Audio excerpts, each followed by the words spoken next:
Assalamualaikum warahmatullahi wabarakatuh. Halo semuanya, perkenalkan nama saya Adinda Putri Maharani dengan NIM 2308031020003. Tujuan saya membuat video ini adalah untuk memenuhi tugas UAS dari mata kuliah Sekuritas dan Portofolio kelas B dengan dosen pengampu DRS Marmono Singgi MSI AFA CRA. Di sini saya akan menjelaskan mengenai materi Initial Public Offering atau IPO. Untuk outline materi yang akan saya jelaskan itu ada 5. Yang pertama ada pengertian dari IPO, yang kedua tujuan dari IPO, yang ketiga tahapan dari go public, yang keempat keuntungan dan kerugian dari go public, dan yang terakhir itu ada kesimpulan. Jadi teman-teman, IPO ini adalah Initial Public Offering, yaitu penawaran saham perdana yang dilakukan oleh perusahaan kepada masyarakat umum untuk pertama kalinya melalui pasar saham. Jika di perumpamaan itu sebelum IPO, jadi perusahaan ini sepenuhnya dimiliki oleh pihak internal atau seperti pendiri atau pemilik perusahaan awal.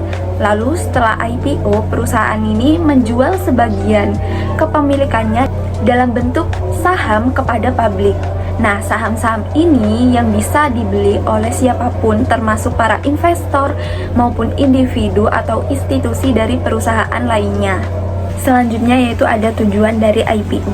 Yang pertama ada strategi listing, yaitu untuk mendapatkan status terdaftar di bursa supaya perusahaan bisa secara resmi tercatat di Bursa Efek. Yang kedua ada funding raising, yaitu mencari dana untuk mendapatkan dana dari masyarakat tanpa harus membayar bunga seperti pinjaman yang ada di bank. Yang ketiga yaitu ada public company, yaitu menjadikan perusahaan publik supaya perusahaan bisa mempunyai reputasi yang lebih baik dan dipercayai oleh banyak pihak. Next ada tahapan dari go public, yaitu yang pertama ada tahap persiapan dengan merancang rencana. Hal ini adalah langkah awal di mana perusahaan menyusun strategi dan tujuannya untuk melakukan go public atau penawaran saham perdana ke IPO. Selanjutnya, perusahaan perlu menyiapkan berbagai dokumen penting seperti laporan keuangan yang telah diaudit, serta informasi lain yang dibutuhkan untuk keperluan pendaftaran dan transparansi kepada investor. Lalu kemudian mengumumkannya kepada masyarakat atau public expose. Pada tahap ini, perusahaan mulai memperkenalkan rencana IPO-nya seperti apa kepada publik. Biasanya hal ini dilakukan melalui acara public expose atau konferensi pers atau media lainnya. Selanjutnya dengan menandatangani perjanjian dengan pihak-pihak yang terkait. Tahap kedua yaitu pengajuan. Tahap pengajuan ini dilengkapi dengan dokumen-dokumen pendukung yang kemudian disampaikan pendaftarannya kepada Bapepam LK hingga Bapepam LK ini menyatakan pernyataan pendaftarannya menjadi efektif. Yang ketiga, tahap penawaran. Tahap penawaran adalah saat perusahaan mulai menjual sahamnya ke masyarakat dan masyarakat sebagai investor bisa membelinya lewat perusahaan sekuritas yang terkait atau yang dituju. Penawaran ini dibuka minimal 3 hari kerja. Dan yang terakhir, tahap pencatatan.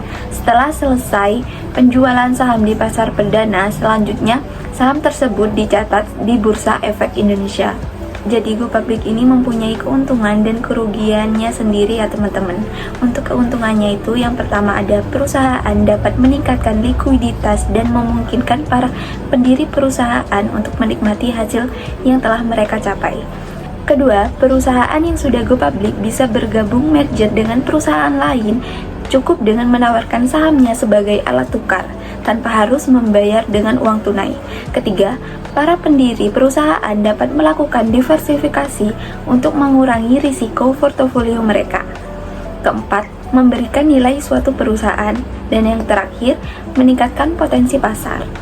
Kerugian dari go public sendiri itu yang pertama ada perusahaan harus rutin melaporkan keuangan dan kegiatan operasionalnya. Yang kedua, kekuasaan pemilik berkurang karena saham yang dimiliki oleh banyak orang. Yang ketiga, hubungan antar investor. Jadi perusahaan ini harus menjaga kepercayaan dan kepuasan para pemegang sahamnya.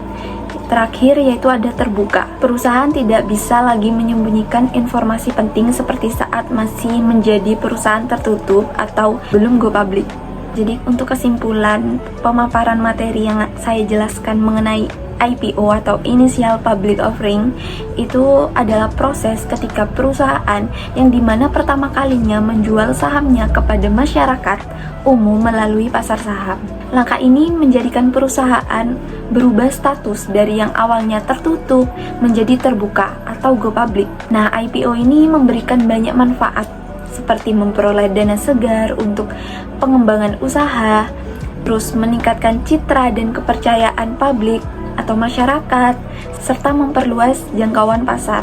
Selain itu, perusahaan juga bisa melakukan merger atau kerjasama strategis dengan lebih mudah melalui kepemilikan saham. Namun, IPO juga memiliki sejumlah risiko dan tantangan sendiri. Seperti yang sudah saya jelaskan tadi di awal, itu kewajiban untuk transparan dalam menyampaikan informasi keuangan dan operasional selama beroperasi.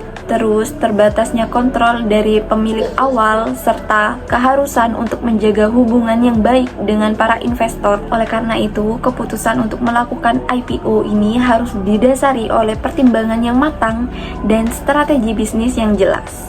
Cukup sekian video dari saya, kurang lebihnya mohon maaf. Wassalamualaikum warahmatullahi wabarakatuh.